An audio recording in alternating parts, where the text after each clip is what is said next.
Here is your home tool tips. Let's say you just want to window shop, you want to see some houses. These are some tips I'm going to give you to make sure you find out as much as you can about the house. Whether you're going to open houses, companies that just allow people to go in, whatever it is that you're potentially looking to buy, here's some tips. When you approach the house, look at the neighborhood. I know it sounds obvious, but it is very, very important. Look at what other neighbors are taken care of in their yards, their houses, their cars. Is there junk everywhere? So looking at the house is actually not the first step. It's looking at the areas around you.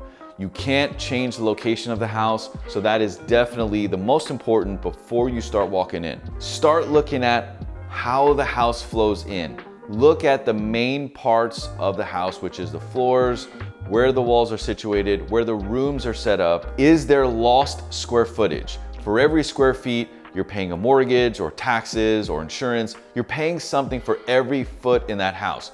You want to make sure that house is completely optimized in how it's all set up. I know it sounds cheesy, but how does it feel? Can you see yourself sitting there? Sit in the eating area, sit in the dining room. How does the house feel for you and your lifestyle? And finally, inside the house is how much is it going to cost to fix it up?